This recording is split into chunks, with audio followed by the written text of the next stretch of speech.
Europe कई सालों तक दुनिया को हथियार बेचता रहा, लेकिन अब पहली बार उसे एक ऐसे देश से टक्कर मिलने लगी है जिसके बारे में कुछ साल पहले तक किसी ने सोचा भी नहीं था। वो देश है भारत। मामला सिर्फ नई तोप का नहीं है, मामला उस बाजार का है जहां अरबों डॉलर का खेल चलता है। बताया जा रहा है कि भारत का एक आर्टिलरी सिस्टम कीमत के मामले में यूरोप की बड़ी कंपनियों के लिए नई चुनौती बनकर उभर रहा है। यानी अगर कोई देश कम पैसों में अच्छा विकल्प खरीद सकता है तो वो महंगा सिस्टम क्यों खरीदेगा? यहीं से यूरोप की चिंता शुरू होती दिखाई दे रही है। दिलचस्प बात यह है कि बाहर से सब कुछ बिल्कुल सामान्य नजर आता है। भारत और यूरोप साथ मिलकर डिफेंस डील्स भी कर रहे हैं, नई पार्टनरशिप की भी बात हो रही है, लेकिन डिफेंस मार्केट में दोनों के बीच कंपटीशन लगातार बढ़ रहा है और यही कंपटीशन अब कुछ यूरोपीय कंपनियों की बेचैनी की वजह बताया जा रहा है। तो आखिर भारत का ऐसा कौन सा सिस्टम है जिसने यूरोप का ध्यान अपनी तरफ खींच लिया? उसकी कीमत को लेकर इतनी चर्चा क्यों हो रही है? और 800 बिलियन यूरो के डिफेंस प्लान का इस पूरी कहानी से क्या संबंध बताया जा रहा है? आज इस वीडियो में पूरी तस्वीर एक एक करके समझेंगे। लेकिन दोस्तों, उससे पहले प्लीज वीडियो को एक लाइक जरूर से कर दीजिएगा, क्योंकि फिलहाल हमारा नवदृष्टि चैनल बहुत ही बुरी स्थिति से गुजर रहा है। ऐसे में हमें आप सभी के सपोर्ट की बहुत ज्यादा जरूरत है।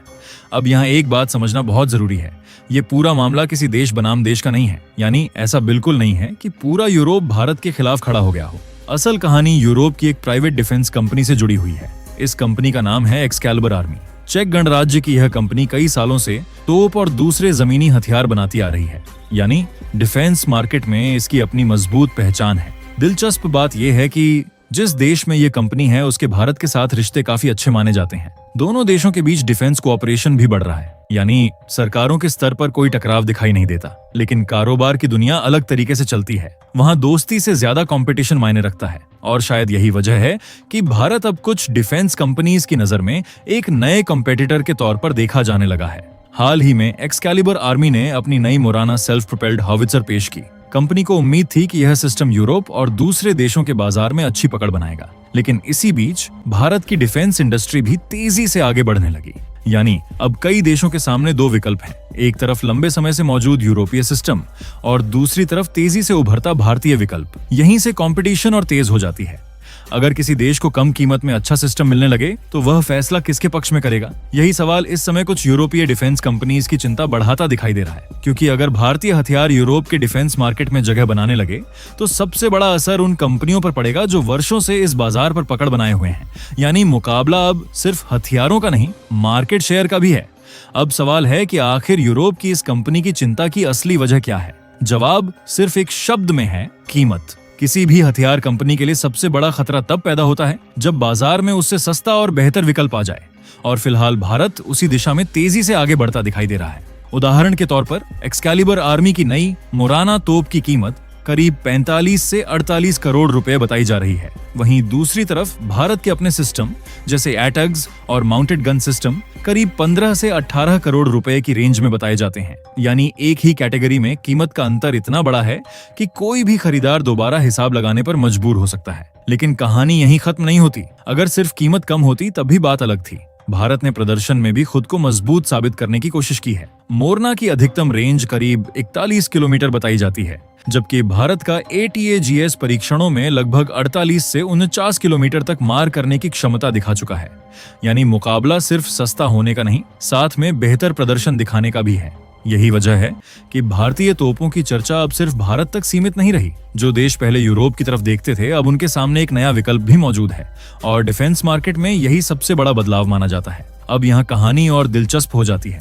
भारत सिर्फ नई तोप बनाने की बात नहीं कर रहा, बल्कि उसे अपनी सेना में भी तेजी से शामिल कर रहा है। इसी साल भारत सरकार ने लगभग 7,000 करोड़ रुपए की लागत से 307 ATAGS खरीदने को मंजूरी दी। यानी ये सिर्फ प्रोटोटाइप नहीं रहा, अब यह भारतीय सेना की ताकत का हिस्सा बनने जा रहा है। यही बात विदेशी डिफेंस कंपनीज को सबसे ज्यादा सोचने पर मजबूर करती है, क्योंकि जब कोई हथियार पहले अपने ही देश की सेना का भरोसा जीत ले तो उसके एक्सपोर्ट होने की संभावना भी काफी बढ़ जाती है। और अगर आने वाले समय में भारतीय आर्टिलरी सिस्टम्स अंतर्राष्ट्रीय बाजार में तेजी से जगह बनाने लगे तो सबसे पहले असर उन्हीं कंपनियों पर पड़ेगा जो वर्षों से इस सेक्टर पर अपना दबदबा बनाए हुए हैं। लेकिन एक्सकैलिबर आर्मी की चिंता सिर्फ ATAGS तक सीमित नहीं है, क्योंकि भारत अब सिर्फ एक तोप नहीं बना रहा, पूरी आर्टिलरी फोर्स को बदल रहा है। भारतीय सेना फरवरी 2027 तक अपनी पहली ATAGS रेजिमेंट पूरी तरह तैनात करने की तैयारी में है। इस सिस्टम की सबसे बड़ी ताकत इसकी रेंज ही नहीं, बल्कि इसका शूट एंड स्कूट फीचर है, यानी कुछ ही सेकंड में फायर करो और तुरंत अपनी पोजीशन बदल लो। ऐसी स्थिति में दुश्मन के लिए जवाबी हमला करना काफी मुश्किल हो जाता है। यहीं भारत का माउंटेड गन सिस्टम भी तेजी से आगे बढ़ रहा है। रेगिस्तान हो, ऊंचे पहाड़ हो या मुश्किल इलाका, इस सिस्टम ने लगभग हर तरह के टेरेन में खुद को साबित किया है। यही वजह है कि भारतीय सेना भविष्य में 814 माउंटेड गन सिस्टम शामिल करना चाहती है। लेकिन असली खेल अब शुरू होता है। यूरोप की कंपनियों को सिर्फ भारत की टेक्नोलॉजी परेशान नहीं कर रही, बल्कि भारत की प्राइसिंग भी कर रही है। आज फ्रांस का सीजर, स्वीडन का आर्चर और सर्बिया का नोरा करोड़ों डॉलर की कीमत पर बिकते हैं। वहीं भारत का माउंटेड गन सिस्टम उससे काफी कम कीमत में उपलब्ध कराया जा सकता है। यानी किसी भी खरीदार के सामने सीधा सवाल खड़ा होगा, जब कम कीमत में बेहतर विकल्प मिल रहा है तो ज्यादा पैसे क्यों खर्च किए जाएं? यही वजह है कि अब यूरोप की कई डिफेंस कंपनीज भारत को सिर्फ एक बायर नहीं, एक कंपेटिटर के तौर पर देखने लगी हैं। दिलचस्प बात यह है कि एक्सकैलिबर आर्मी खुद भी लगातार नए ऑर्डर हासिल कर रही है। दक्षिण पूर्व एशिया में करोड़ों डॉलर की डील हो या अमेरिका द्वारा उसकी मोराना का परीक्षण, कंपनी का कारोबार अभी भी मजबूत है। लेकिन चिंता आज की नहीं है, चिंता उस आने वाले मार्केट की है जहां भारत कम कीमत और बेहतर क्षमता के साथ सीधे मुकाबले में खड़ा दिखाई दे रहा है। लेकिन अगर किसी को अभी भी लगता है कि भारत की डिफेंस इंडस्ट्री सिर्फ कागजों पर आगे बढ़ रही है, तो जरा ये आंकड़े भी देख लीजिए। जब कोई देश पहली बार किसी नए हथियार को खरीदता है, तब वो सिर्फ उसकी क्षमता देखता है। लेकिन अगर वही देश कुछ समय बाद उसी हथियार का कई गुना बड़ा ऑर्डर दे दे, तो इसका मतलब होता है कि उसे उस सिस्टम पर भरोसा हो चुका है। कुछ ऐसा ही भारत के साथ भी देखने को मिला। शुरुआत में ऑर्डर छोटा था, लेकिन बाद में उसे कई गुना बढ़ा दिया गया। यानी भारतीय आर्टिलरी सिस्टम ने सिर्फ टेस्ट पास नहीं किया, भरोसा भी जीत लिया। यही वजह है कि अब भारत की तोपें सिर्फ भारतीय सेना तक सीमित नहीं है। मिडिल ईस्ट से लेकर एशिया तक कई देशों की नजर इन पर बनी हुई है। कुछ जगह ट्रायल चल रहे हैं, तो कुछ देश खरीदारी को लेकर बातचीत कर रहे हैं। यानी भारत अब बायर नहीं, धीरे धीरे सप्लायर बनता जा रहा है।